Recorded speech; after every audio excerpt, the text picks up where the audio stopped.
Number 7. It's an important number.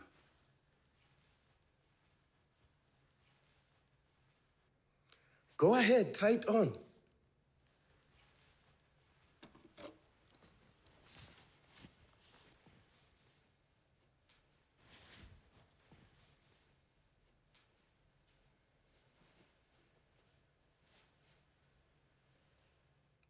Do you like it? It is beautiful.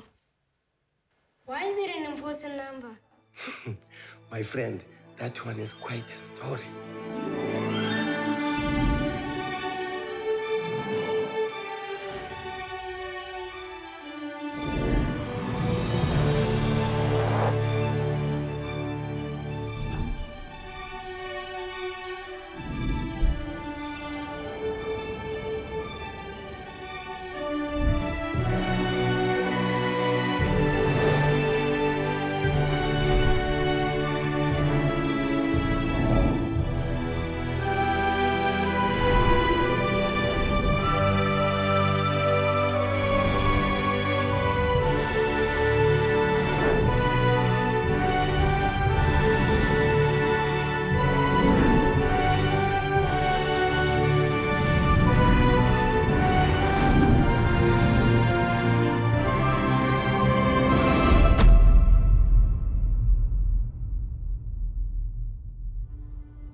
Stanley Matthews is, without doubt, the most important figure in football in the 20th, possibly 21st century as well.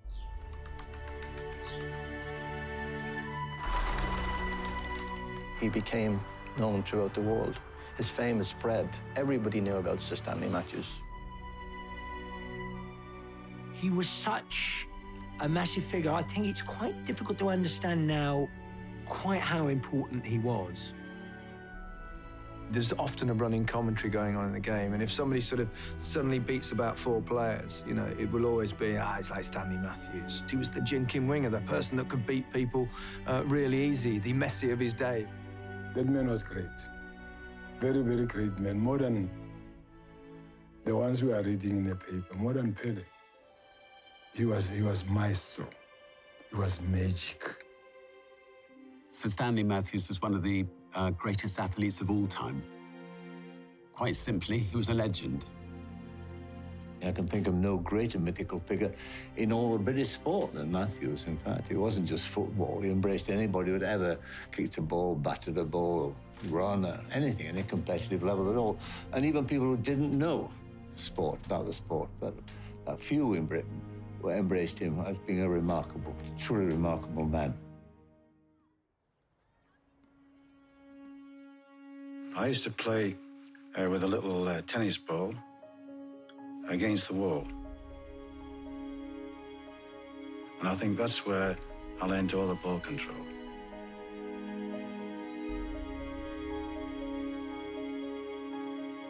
And many a time I used to go to the butcher shop and get a pig's bladder, blow it up and play with that. And then many a time I played at night when it was dark with a lamppost and the light, and I used to play like that.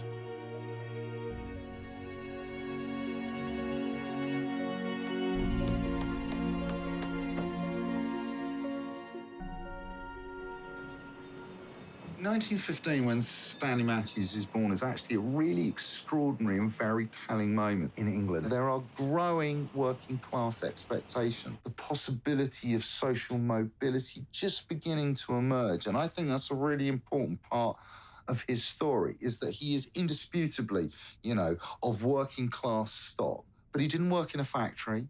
His father didn't work in a factory, you know. They were sports people.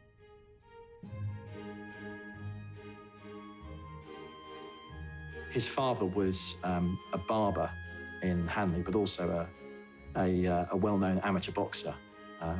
He was called Jack Matthews, the fighting barber of Hanley. Stanley Matthews was immensely influenced by his father. His father, of course, had been a very successful boxer. In one fight he took part in, I think in the Sporting Club in London, was possibly the greatest fight in British boxing history. They were both on the floor about 3 or 4 times, and it ended up with Jack Matthews winning it. The point about that fight was that he didn't give up. That was the sort of spirit that Stanley Matthews, his father, instilled in him. As a young boy, his father, Jack, would take him down to the sports ground, or the football ground at Stoke City, which was the Victoria ground then. And on Saturday mornings, they used to have scratch races. And then his father, knowing that Stan was a really quick runner, would go around and take bets on his son winning, which he duly did. And so Jack went home with a pocket full of money thanks to his speedy son, Stanley.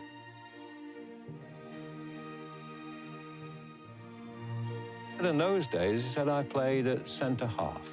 On the Monday morning, we got to school, and Mr. Terry, the headmaster then, said, Matthews, come into my office.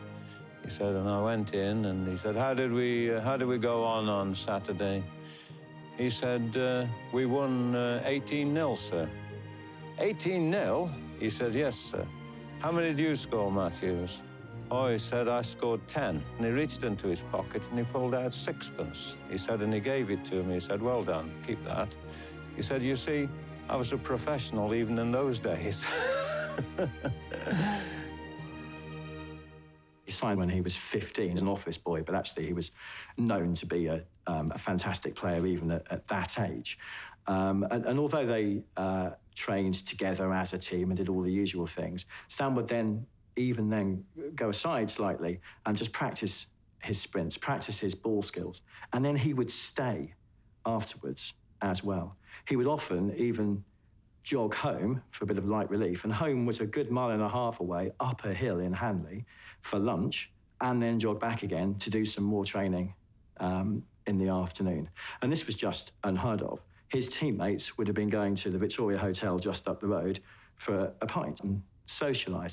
Stan was a bit of a loner in this sense, but he had this drive, he had this incredible focus on what he wanted to achieve. He started playing for the reserves, and very quickly people started to notice he had a particular talent. So by the time he got to his 17th birthday, Stoke signed him on £5 a week as a professional player.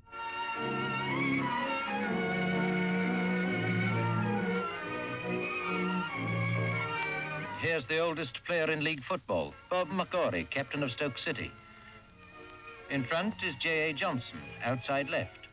Harry Davis, inside. Bobby Liddell, inside right. And Stan Matthews, right winger. He could have probably signed for any team in the country at the time, but he chose, as was natural, to play for Stoke City, because that's the team that was represented really the city where he belonged. Stoke became part of his life, and football became more and more part of his life. But it was very much based in the community, even to the extent that, he married Betty Valance, the trainer's daughter, who he met when he was 15 at Stoke. His position, because of his speed and his ball control, was clearly a winger of those days. Centre forwards in those days tended to be like the full sort of battering, big, strong guys who bullocked their way through the middle of the defence, where the sort of more nimble-footed players were natural wingers. He was a goal scorer in his early days. In a junior game, he once scored 7 or 8 goals in a match. And he was a regular goal scorer, but when he moved out to the right wing, for some reason, he decided that his job was to provide the ball for others to score.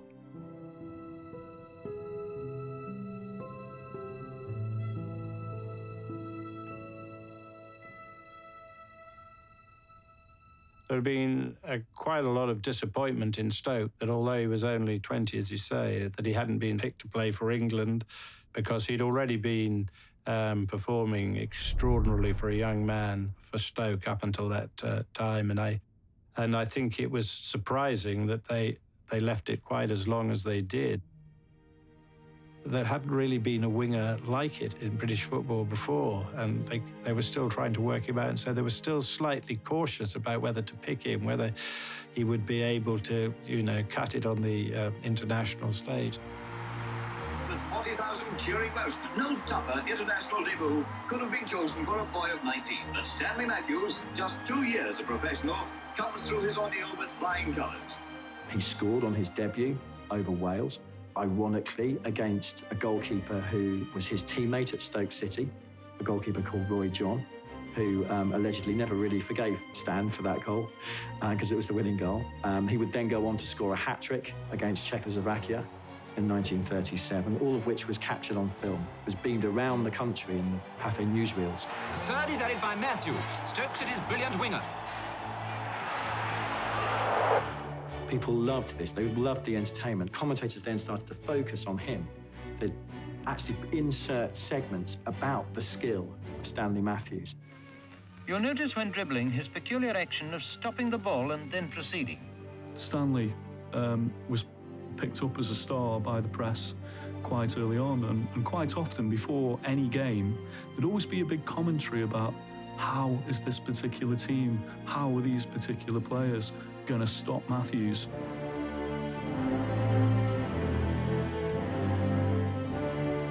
On the morning of the match, London is flooded with 10,000 German supporters out to enjoy themselves. That match generated a huge amount of interest. They actually had to lay on steamers to bring the crowds from Germany across the channel to Matthews. This was the biggest football match he'd ever played in. He came up against a German called Munzenberg, and Munzenberg got the better of him. No one had ever gotten the better of him before. He lost his England cap, and he was given quite a hard time by the fans and the press. And I think that sort of hit him quite hard. But, instead of curling up and dying, he thought about what had gone on, he thought about what had happened. He studied Munzenberg. He waited for his opportunity. He takes on, a very rigorous training and diet in an era where most, English footballers are eating like their working class contemporaries. The typical footballer's diet when he broke into the Stoke City first team in 1931 would have been pie and chips. A lot of fried food because you're in heavy industry and you need the calories, and a lot of beer because, of course, a lot of beer. He had none of that. He would eat vegetables. On a Monday, certainly towards the end of his career, he would only drink a specific type of tomato juice. He invented much of what we now know as sports science. If he felt he was failing in any way, he would take it very personally. He would come away, he would think how best to approach that player or that team the next time he met them. Cup final enthusiasm prevails in Berlin when England meet Germany on the soccer field. All the courtesies are observed before the start. God Save the King is played. In 1938, England played Germany in Germany. There was considerable disquiet and debate over whether they should give the characteristic Nazi salute. The FA had given the clear instruction that all the English players were to give the Nazi salute. And it was either do that or they never play for England again. Got to, I suppose, understand the political circumstances at the time. They were playing just pre-war when Britain was still trying to appease Nazi Germany, but it was something I think that he regretted. Well, retribution was quite sweet. Stanley Matthews had been doing his homework on Munzenberg and had been harbouring some memories from the previous encounter. And so he took Munzenberg and the Germans down and he put that demon to bed. When a player is reaching the age of 24, 25, they're probably at the peak of the physical abilities, physical fitness, and also they're a mature athlete. And at that point, the cruel irony is, of course, that war breaks out.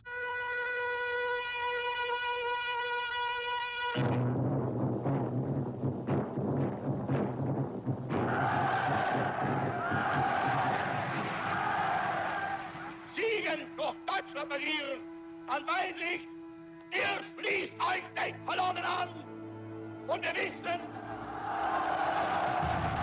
1939, the Second World War broke out, and football stopped.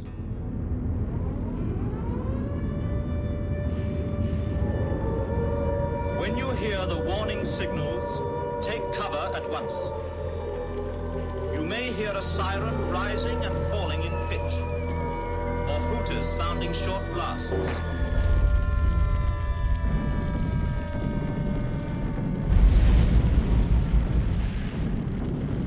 You know, they'd had 5 years, I remember, no street lighting, food rationing, all the kids at school were all thin. It was that period where people looked for what you might call quick pleasures. They did have wartime fixtures, they did go ahead with it, and Stan played for a number of clubs. The English in the white shirts and the Scotsmen navy blue were well matched. It would have been almost like pre-war days if there hadn't been a number of planes flying around the stadium to remind us that there's a war on. 60,000 thirsty throats were heard all over Manchester as Stanley Matthews, the wizard of dribble, planted a free kick on Lawton's head and the ball went in for number 2. Crowds were big during the war. They were big. The ground was invariably full because, you know, people had very few pleasures, remember? And so there was a big attraction. He was posted in the RAF to Blackpool, and in those days you could play anybody because it wasn't official league football, it was wartime league. And so Stan was recruited to Blackpool's team during the war. Matthews was playing demonstration and exhibition games to maintain morale. But in terms of, you know, his career progression and, you know, what he could earn from the game, this is a sort of devastating gap. The cruel irony was that he never got the opportunity to display this incredible potential that he had whilst he was in his prime.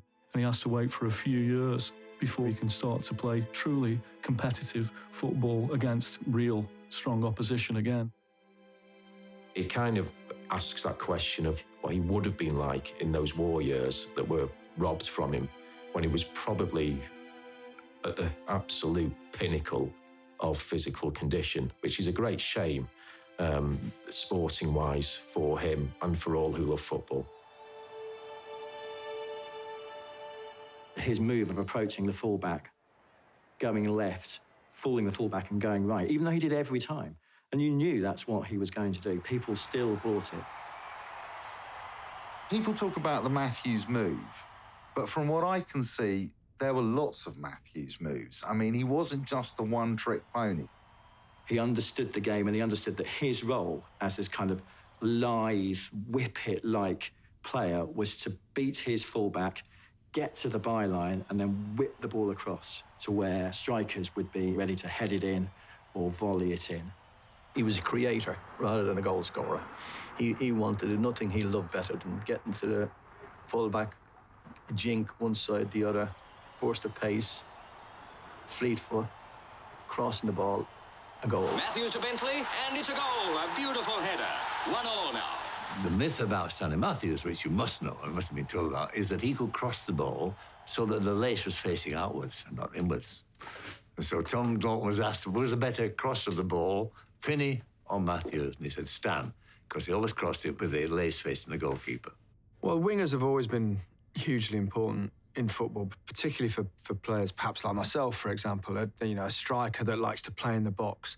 And if you can get a winger that you know when he's going to cross it, and obviously if he can be pretty accurate with his crossing, that makes a huge difference. You can time your runs, you can gamble on attacking space, knowing that the chances are that someone like Matthews could beat someone and then just whip it in that space that you attack. As his star rose and he was turning out, obviously, for Stoke, turns out for England, it's then that people begin to see him regularly in cinema reports, Pathé News, Pathé Sport, which was a very big deal as people are thinking, this guy's not like anything we've really seen before. Verve, style, gymnastics, trickery, magic, wizardry. This is not the stuff of which English football has traditionally been made.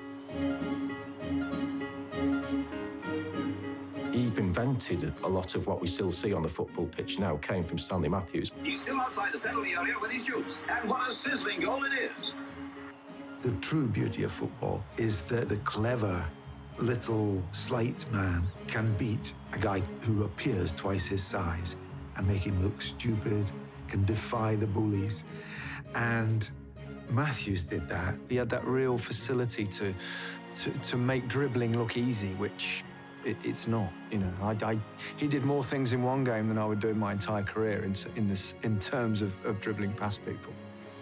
You didn't need to say Matthews on the back of a shirt. You just needed a 7 and red and white stripes. That's all you needed. Here is Matthews, number 7 in stripes. And just watch him go. Whatever you did when we played football or wherever it was, we'd get that ringing out. No matter what game it was, who do you think you are, Stanley Matthews? There was just something about Matthews's trickery that made it unique, artistic, and gave it a star quality. He became the nation's player.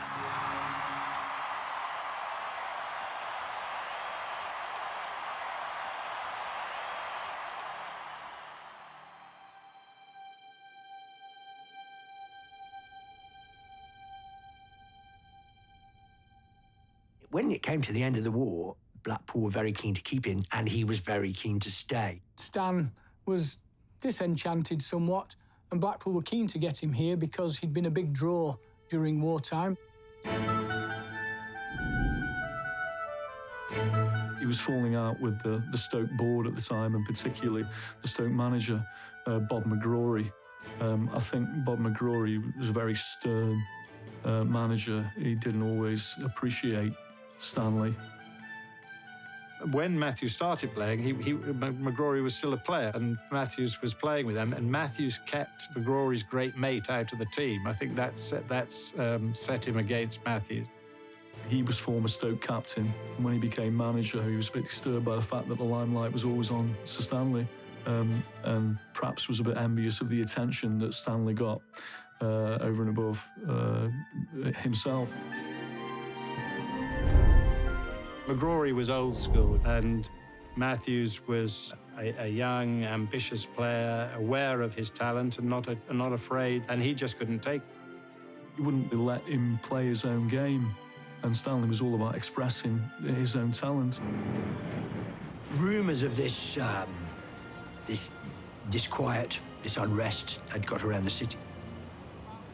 The town hall in Stoke was packed with people the night that they had a meeting about it all.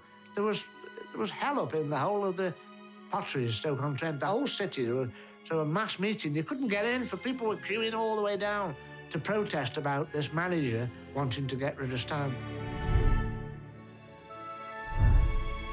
It's quite a big sign of how he was already appreciated as being something a bit beyond, to bring that reaction from the city. For a couple of years, there was no movement because Stan and McGrory seemed to have sort of an uneasy peace, and he stayed there. But then after a game at Hampden Park in the close season of 1947, Joe Smith managed to secure his signature, and he joined Blackpool on an official basis for the following season.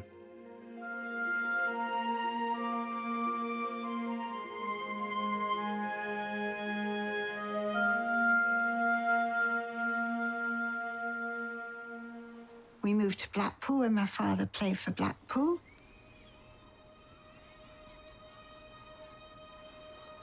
My pop, we call him Pop, was a great inspirational father to have. He was very loving, very kind, also strict discipline, but in a quiet way. He had tremendous warmth. He would meet people in the street and talk to them. Growing up, it was normal. I mean, nobody, you didn't think anything about it. You know, when you were 9, 10 years of age, your father was your father. The fact that he was an unbelievable soccer player didn't really dawn on you. It was just a normal household. Pop did his best to keep us out of the limelight.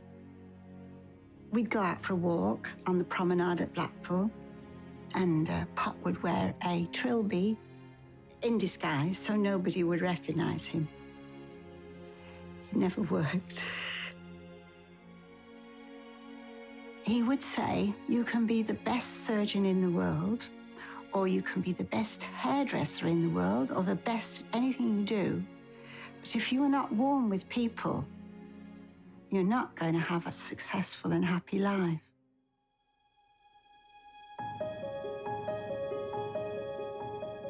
He'd become acquainted and familiar with Blackpool. I think he liked the environment and the lifestyle. He loved the fact that he could exercise on the beach. That he described he could open his windows in the morning, do his deep breathing exercises every morning and breathe in the sea air. Particularly as he was advancing in his career, I think he thought that Blackpool probably was a place, in terms of his, the place that gave him in the environment where he could excel in terms of the opportunity he had to keep fit and healthy and strong. His fitness routine was way ahead of its time. He used to get up at the crack of dawn and go running on Blackpool Beach. This would be at like 6:30 or 7 o'clock in the morning. This was before he'd go to the ground to train officially with the team. I've seen Stan on the beach because you knew that if you went down some early morning in school holidays or whatever, you'd perhaps catch Stan running up the beach in a tracksuit, and he'd be running up and down the beach on his own, doing the few sprints. He'd sprint for 10 yards, then he'd run, then he'd sprint, then he'd run, jog and whatever. And he always said that was it. He said those first 10 yards off the mark, most important. He was dedicated to his game and his eating regime as well. So Stan obviously was, as a physical specimen, he was quite fortunate that his father was a boxer. And boxing is one of the sports which was very forward-thinking in terms of training methods. And that's obviously ingrained into Stanley from his father at an early age. It's said that when Jack Matthews knew he was dying, he called Stanley to his bedside and made him promise two things. One was to look after his mother, and the other one was to win an FA Cup medal for him, an FA Cup winners medal for him. The FA Cup is still a huge event, still a massive FA Cup final, still one of the great days of the season, but it's not the only circus in town like it once was. But when I grew up, it was the big thing. It was the cup final day. You'd get up in the morning as a little kid, you'd switch the television on at 9 o'clock in the morning, you had to build up all day, and then the cup final. And it was pretty much, really, the only game of football you would see. The FA Cup was the biggest prize in football, certainly in England. And it was the FA Cup final was watched all over the world. I think the Blackpool philosophy of bringing in talented players and giving them the freedom to shine paid off. They were in the first tier of football, in the first division as it was then called. So they were a strong team, but they did reach the cup final in 1948. The all-Lancashire finalists take the field at Wembley. Manchester United in dark shirts, Blackpool in white. Manchester United were the top club and they were favourites, but Blackpool were expected to give them a good game. Manchester kick-off. Renowned slow starters, their match-winning attack seems to have lost the rhythm that has brought them along the road to Wembley. And Eddie Shimwell scored an early penalty, the first full-back to score a penalty at Wembley. As the crowd rise to cheer, Eddie Shimwell drives it home to give the Seasiders the lead. United equalised, but before half-time, we made it 2-1. Morty scored. From a free kick and a seemingly impossible angle, Stanley Mortensen whips in a goal to give Blackpool the half-time lead. But the game turned in the second half, and United were far the better side. Charlie Mitten, number 11, starts off United's winning attack. And from Rowley's pass, Stan Pearson scores the goal that gives Manchester the cup. They lost 4-2. People thought, well, Stan's 33, he's coming to the end, that might have been his last chance. But no, 3 years later, 1951, they make the final again. It's an all-Northern Cup final as Blackpool and Newcastle United take the field at Wembley. Newcastle, playing in their famous magpie colours, have twice won the cup at Wembley. Blackpool have yet to succeed. And here's Stanley with one more chance to get that medal he wants so badly.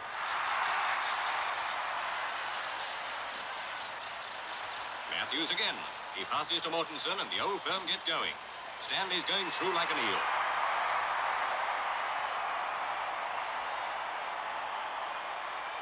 Blackpool appeal, but Milburn runs on and shoots.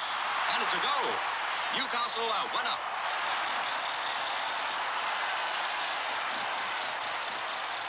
Matthews again. He's trying every trick he knows to get Blackpool going. Even the Newcastle side wish he could have a cup winner's medal so long as they win.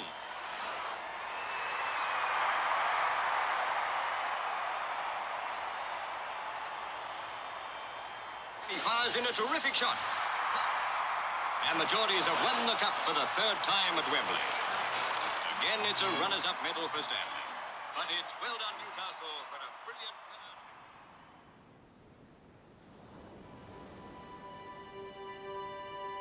winner. He came home from that match utterly depressed and crestfallen. He's now 36. Surely that's the end. He's gone beyond the age that most footballers would have finished at, not least because of the types of injuries that they picked up. However, he was so focused on what he was going to do that he continued training.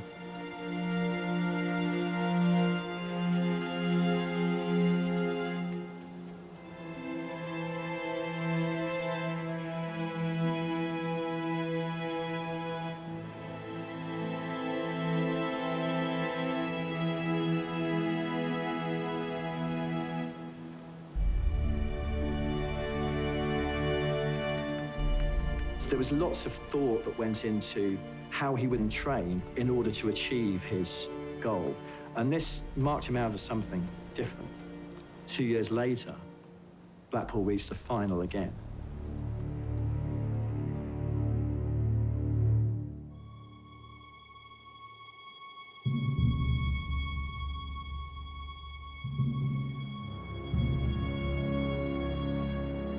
Wembley's a big, huge, big stadium.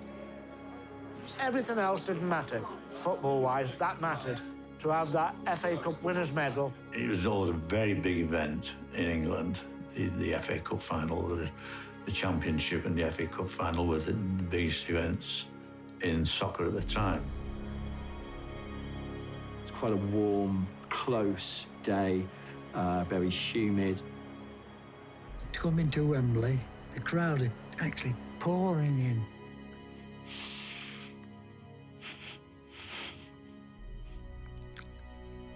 And we get off the coach, dressing room, and then we go out up you can't come out of a dungeon, you used to in the old one, and up the steps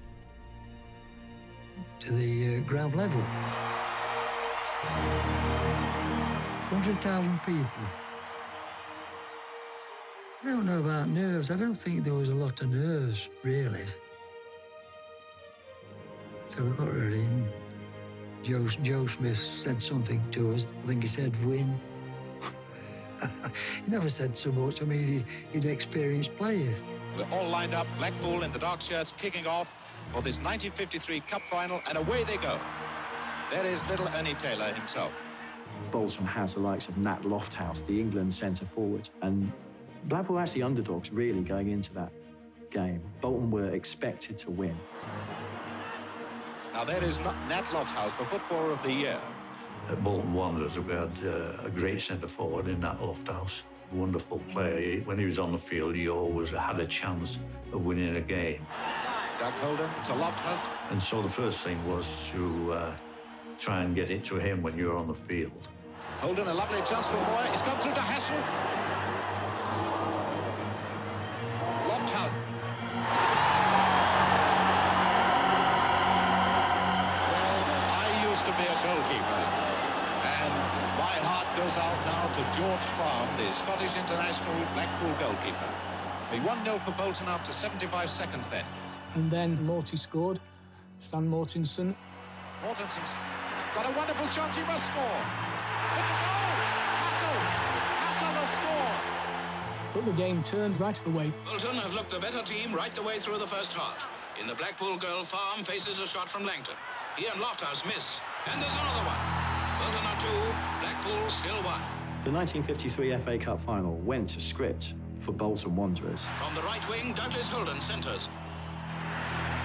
It's a goal, Bell! 3-1. Looks all over for Blackpool. We were very well on the way to winning the game at that time. They were 3-1 up and playing really well. Now then, Stanley, you have a lot of work cut out. You're 2 goals behind. 3-1 down with 20 minutes to go looked pretty bleak. We'd given up hope, thought that's it. Cyril Robinson must be seeing his hopes of sensational cup final medal, cup winners medal rather, fading. I thought, well, 3-1 down. I wonder if I can get a bet on Bolton. You know, looks like a bloody certainty to me. Well, Blackpool have fallen away very badly now. I thought they were getting on top at one time. History was going to repeat itself again, and for all intents and purposes, it looked like fate was never going to hand Stanley Matthews that winner's medal. It's only 3/4 of the game had gone, and we were 3-1 in front. We thought we had it all cut and dried. You know, they were losing badly, and I think something inside of Stanley must have said, this is the last chance I'm going to get. There's Matthews, the man everyone, even the Bolton supporters, would love to see get a cup winners medal. There's a moment somewhere, some point at 3-1, something just must have clicked. Probably the greatest footballer of all time. Certainly the greatest I've ever seen. Went in the manager, come on, lads, what are you doing? Get this ball to Matthews. You know, get on. You can do it, you can do it. It's Billy Moy, the Bolton captain. He must be pretty confident he'll be carrying the cup, never mind a football, any minute, in about 30 minutes' time. Enter Stanley Matthews. Stanley Matthews changed the game. He suddenly began to really run at the Bolton defence. He was getting to the byline with that trademark move. He was pinging the ball across. Matthews took off down the wing. Matthews crossed those balls in. Matthews used his talent, his grace, his art, everything that lay within him. All came together in that match. Well, we don't need to identify him, do we? Look at the speed of it. Matthews, the last quarter of an hour, took us to pieces. And Matthews is clean through now.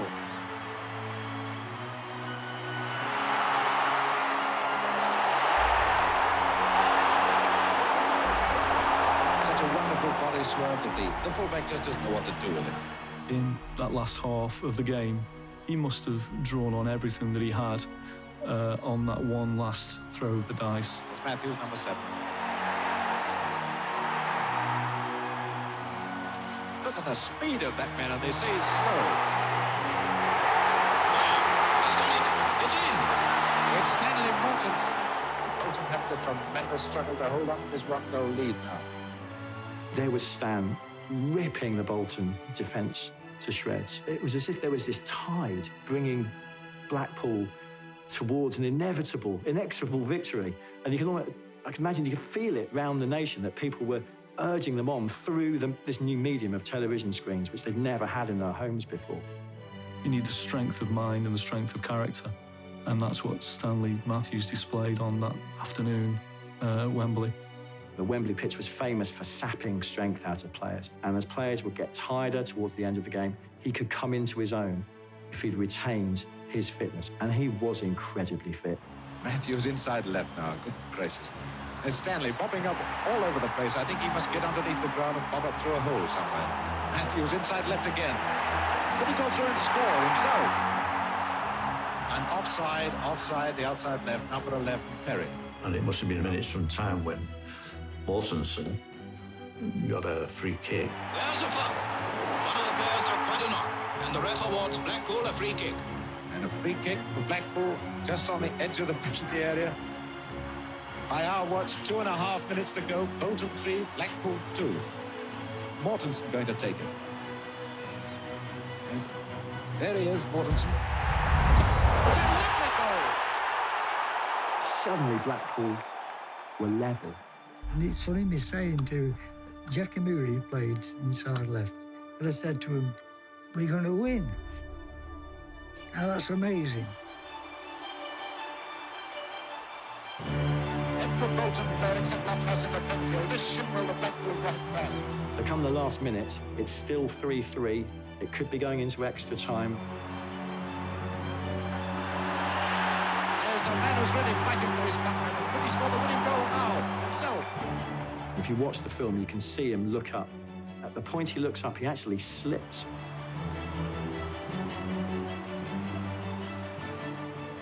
He gets to the byline, pulls it back, and there was Bill Perry to shoot home for 4-3.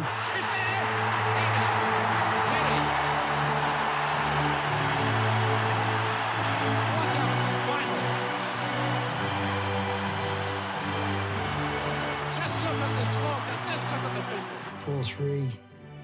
Blow the whistle, ref. Every Bolton player now except the two fullbacks in the... There it is! Euphoria. Blackpool had won the cup. And where's Stanley Matthews? There's Joe Smith running on to. There's Stanley. At long last, he's done it. And everybody cheering him. Look how shaking hands with Joe Smith and Matthews. So Stanley Rusbridge, there is Her Majesty. This is Stanley Rouse, Mr. Gookhurst.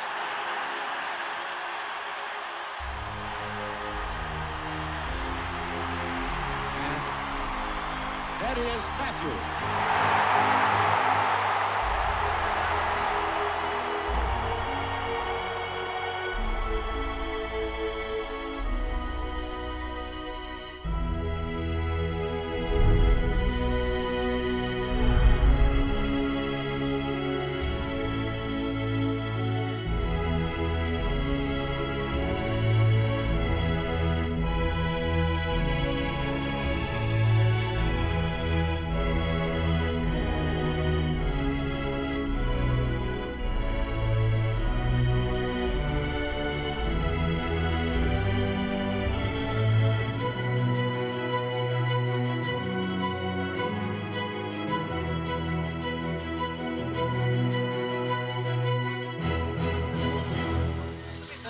Ladies and gentlemen, I'd like my name to be associated with Harry, and I do want to say what a wonderful reception you have given us. And I also want to say that I am told that by one or two people that I was the match winner. As a matter of fact, I don't believe that for the simple reason we have here 11 match winners.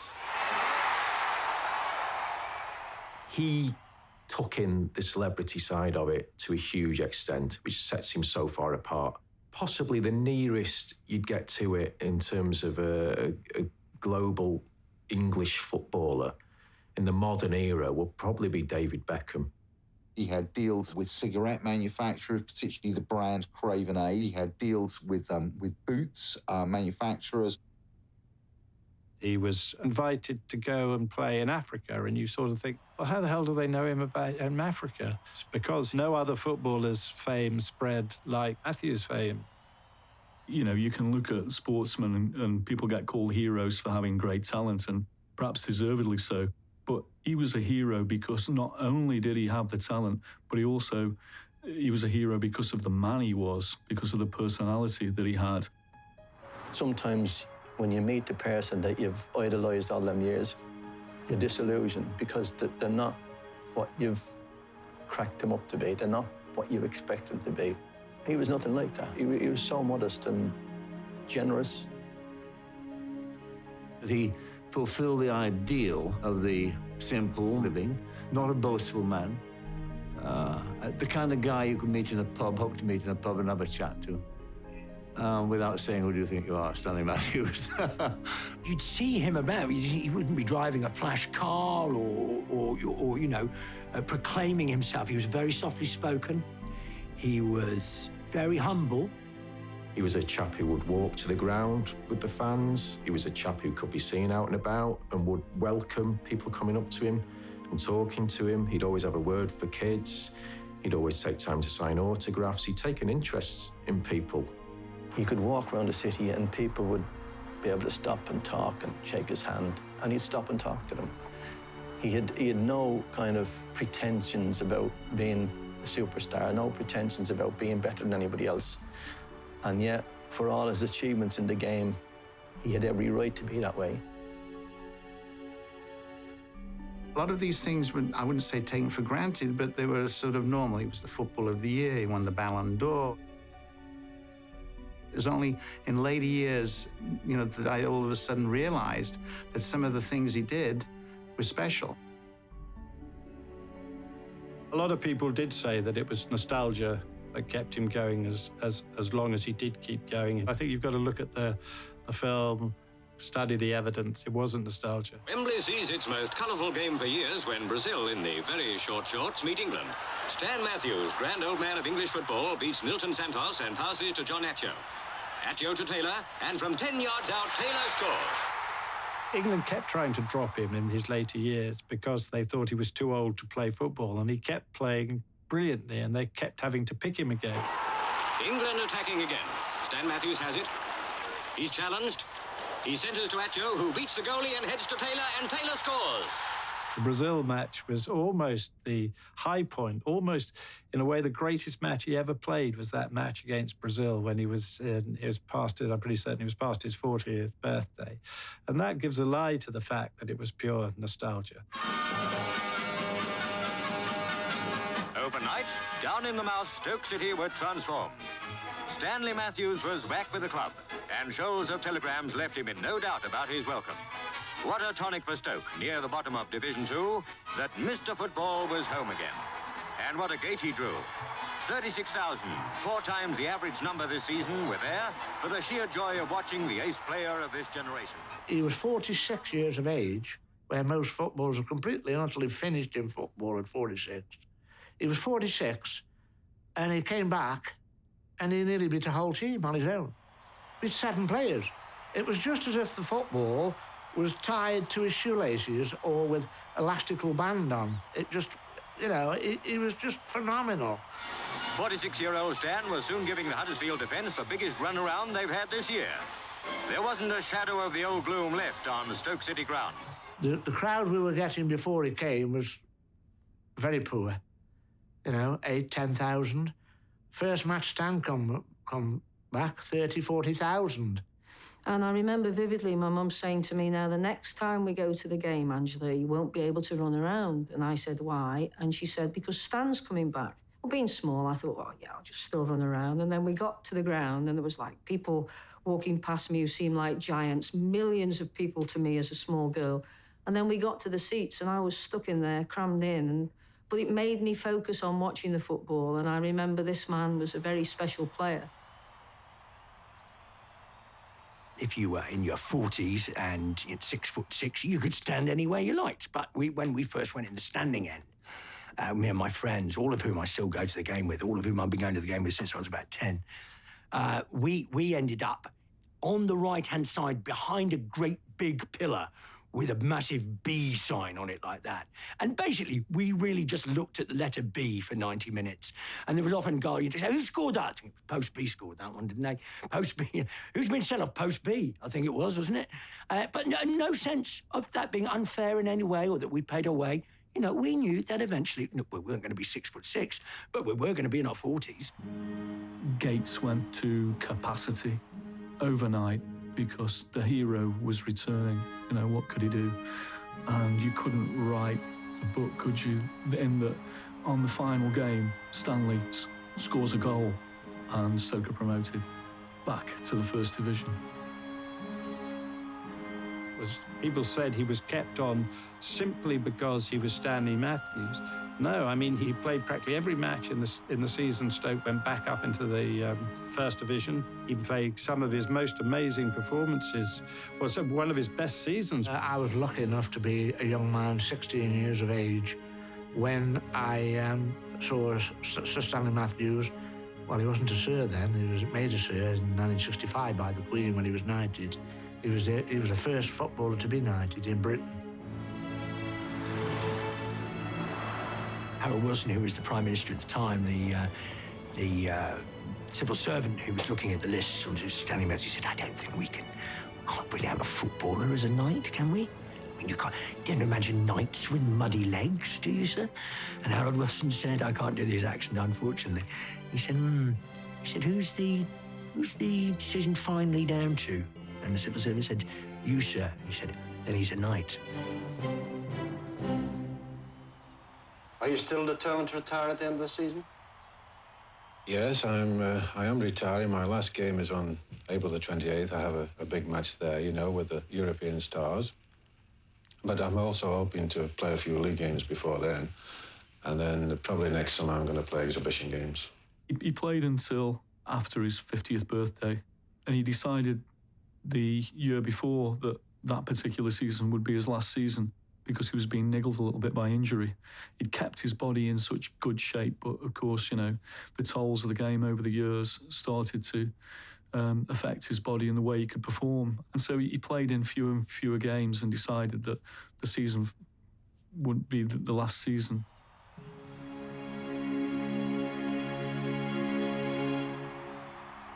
When he played his final testimonial game at the Victoria Ground, it was packed.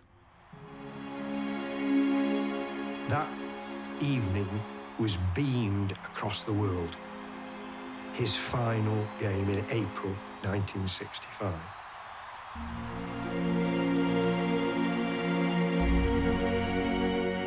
Puskás, Di Stefano, you know, came to the Victoria Ground to play. It was one of the most emotional nights that I have ever witnessed.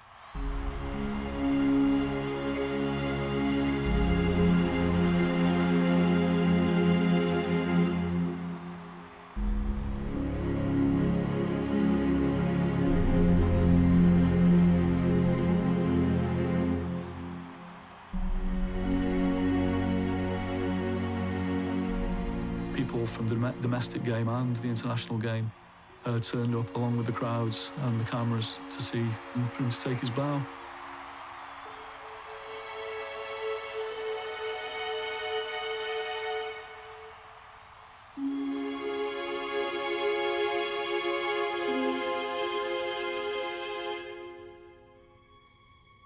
I think Stanley Matthews' personal life, which is actually not, again, is not often part of the narrative that is told, is really intriguing. He'd been married to Betty for, 35 years. I mean, they married very young. It was very typical of working-class English life. You know, you married the local girl, the local lad, you did it in your teens, you had kids, and that was that. Stanley left his first wife soon after he'd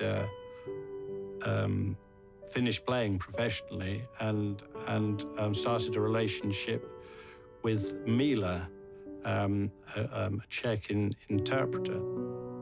Stanley had gone out to Czechoslovakia with the Port Vale football team, and Mila was the interpreter the Port Vale team was provided with when they arrived in Prague. Suddenly, this intelligent, pretty woman started taking an interest in him, and their relationship took off from there.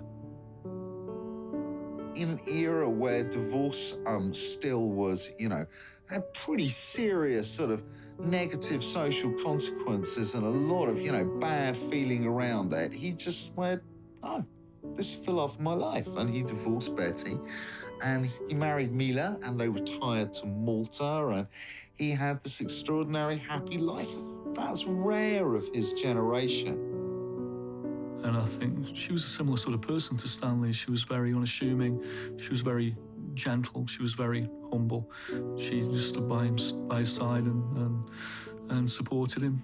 And I think they were the love of each other's lives in his latter years. By that time, he couldn't do anything other than football. Obviously, it was his life. What people don't generally realise is what he did for Africans. He was enormous on the world stage, and to go to Africa, go to Soweto and just teach them football, play football with them, was something that most of the world never today don't really know about. He would go and do soccer camps in places like Malta in Europe. In South Africa, he spent a lot of time there. An incredible legacy that he then had, that he went to Africa and coached in Soweto.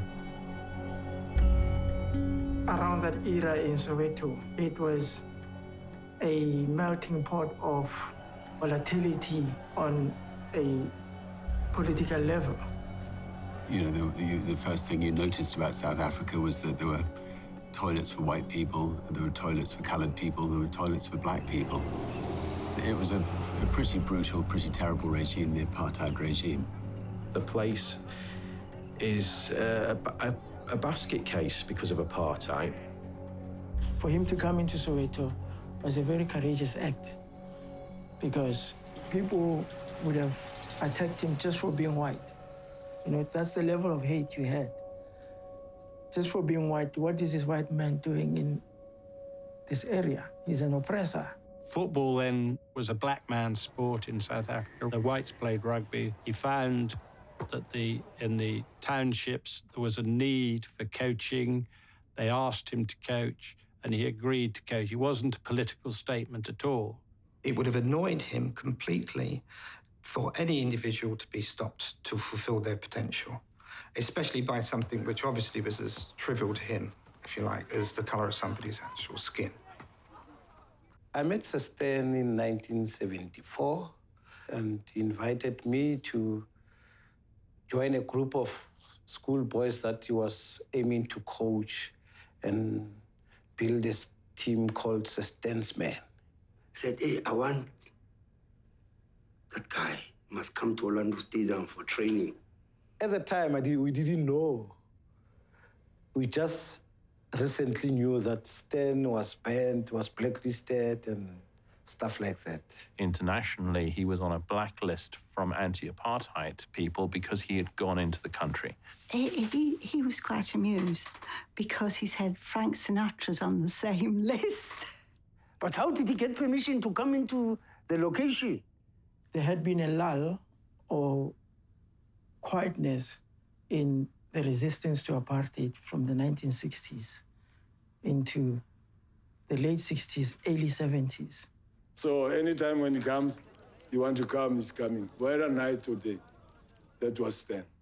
He built our team spirit, you know, by visiting us also in our homes. So it was marvelous, you know, for him to come into our places and meet our families. It was good for him, but he wasn't afraid by then, you know. But other people were even afraid to come to Soweto, but he wasn't. So that's why, you know, we were so close to him. He was our father to us. He organised, you know, lots of things for them, and I think he actually said to Coke, you know, I was about sorting some kit out for these boys. Coca-Cola was our sponsor. Then Tristan, Stanley Matthews, and then at the back Coca-Cola, and then is a photo of Stan, which we're proud of. I was happy. Even today, I'm still having his top of tracksuit and a jacket. Even the tie. We don't have those things. They must go to museum. Historical. After training at Orlando Stadium, Stanley Matthews was saying something I couldn't hear. And he was speaking so fast, closing his teeth. I said to him, Stan, can you please slow down and pronounce it word by word and open up your teeth? He said, you are the captain of the squad. Just like that. Any objection? Our guys do it looking down. And then silence means consent. Till today, he's still our captain.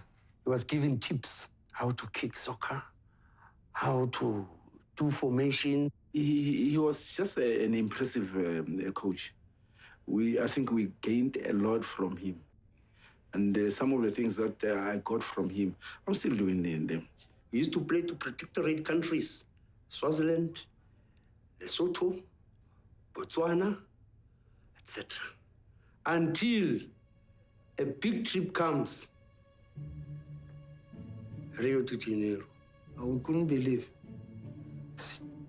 To Brazil, what are we going to do there? He said, I don't know. He used to cough, a funny cough. And after coughing, and then in fact, it's not coughing, it's... You are going to train with the world stars there. And you're going to play at Maracana, the giant stadium in the world. He said, I don't know, he played how many years ago there? He organized everything. Everything. He's only come and say, look, Friday we are leaving. Just like that. Then now what must we do? Say, tell your principal must give you, you write all the guys and then they put the stamp and then it's official. I said, yeah, we were the first to get this green passport.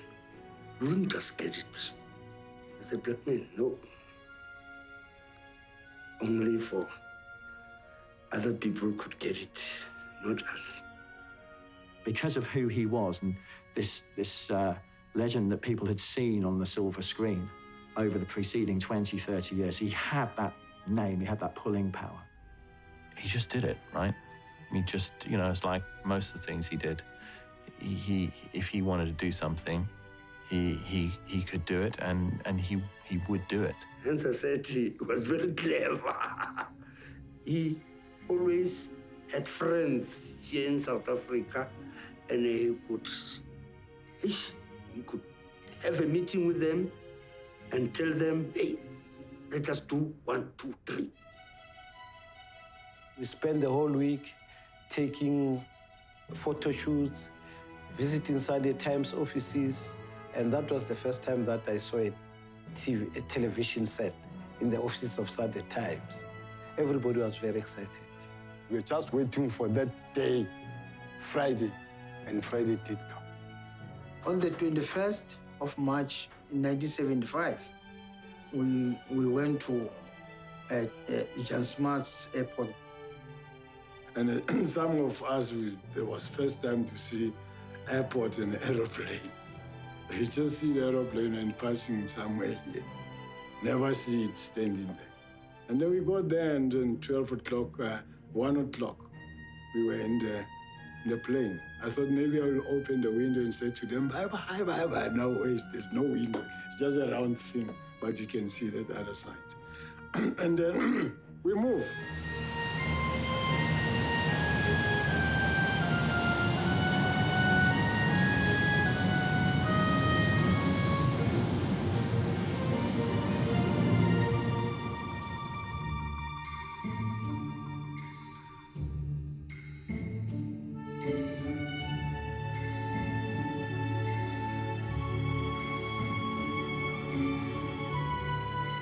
We were surprised. There's a sea here. It's that Atlantic Ocean. There's a sea here. Just, it's not far away. And we saw two ladies, having those those swimming costumes. I said, why people are it's like they are naked. In South Africa, you can't go into street like this. No, it's impossible. So Stan said, no, this is their living. Just forget about it. We were surprised, how are these people living? Why should that black lady or black guy go hand in hand with that white or black? Why? They told us this is just a free country. It's not like South Africa. Guys, I want you to learn how to play football. But we've learned a lot, especially soccer. We had great players. Carlos Alberto Pereira, Zico. Zico, Arthur Coimbra. That was his full name. His nickname is Zico. Was a friend to move us to Ruskin. I've got a big photo in my house, hanging there in the wall. I'm with Zico. We saw that, other people, they loved their country, they love their great players, they respect them just like that. If I told maybe it can happen even here, maybe we can go far with football.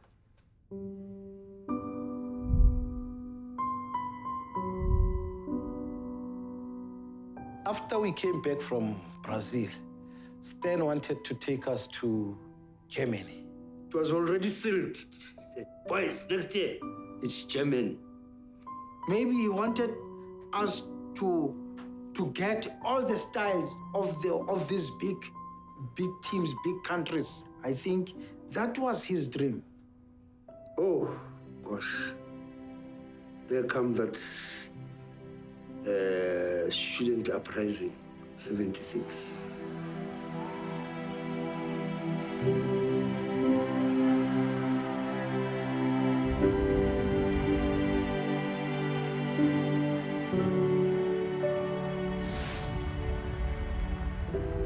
The riots started the whole country. By the time there was no soccer, yeah, it was bad. When we separated with him, you know, there was a hold in my heart. He came here not because he wanted something. He loved South Africa. I don't think there will be another Sir Stanley Matthews. He used to tell us that you must be close to each other. We are friends because of him. I mean, boys from different schools come together and be friends. And, you know, we know each and everyone's home and parents, you know, he talks a lot. I mean, that is proof that how Stanley Matthews was. You see, football to us, it was bread and butter. They don't like this thing. They love it. Because I'm sorry to use the word like. Like it's temporary, but love is forever.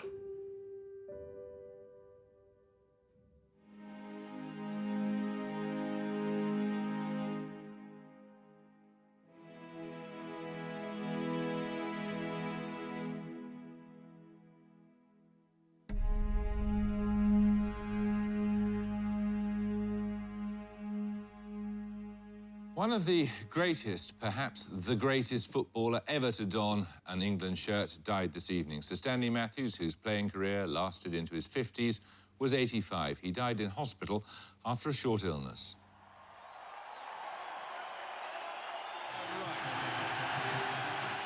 As a mark of their respect and admiration for one of the nation's greatest ever footballers, the England team wore black armbands for tonight's match against Argentina, and the crowd at Wembley was asked to observe a minute's silence.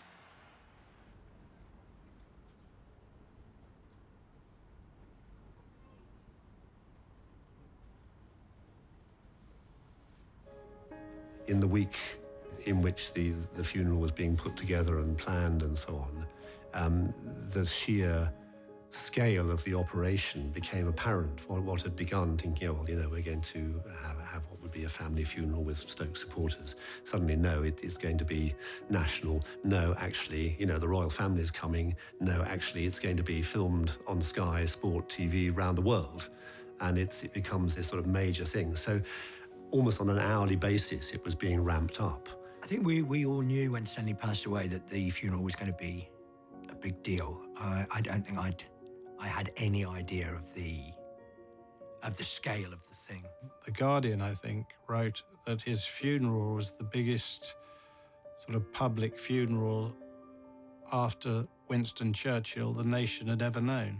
And I think that is a real measure of the man. I mean, not just that all the local people turned out on the streets and all around, but also real giants of the game were there, and it was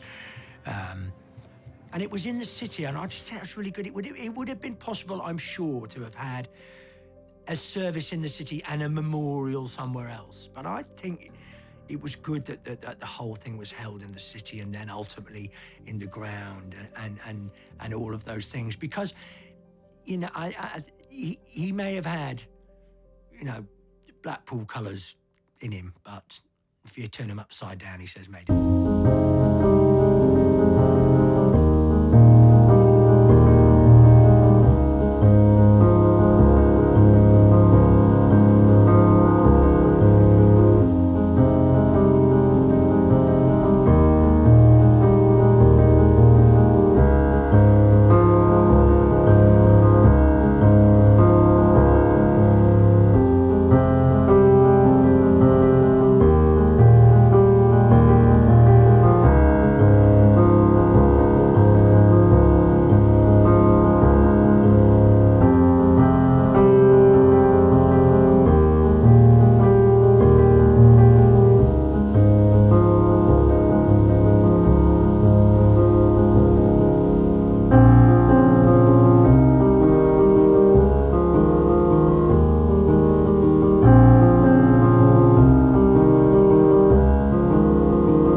Greece when Stanley Matthews died. And I said the ultimate tragedy of modern football is that it took the death of a man who hasn't played for more than 30 years to remind us of a time when sportsmanship, courtesy, manners, good humour were not dead words, but precepts without which no game is worth playing or watching.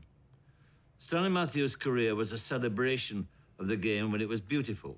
The trouble with nostalgia is it starts with the invention of the videotape.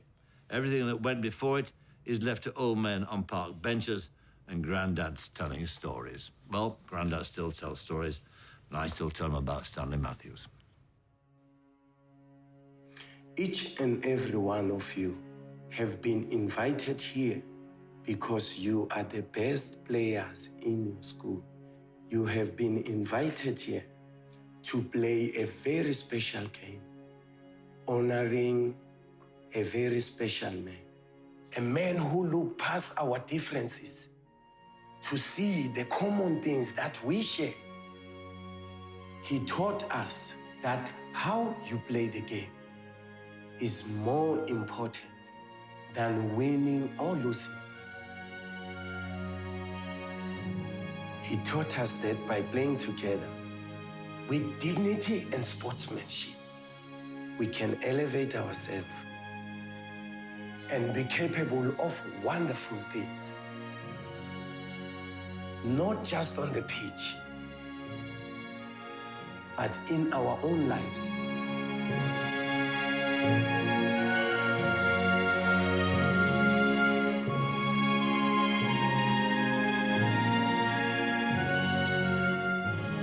You bear his name on your jerseys. Sir Stanley Matthews.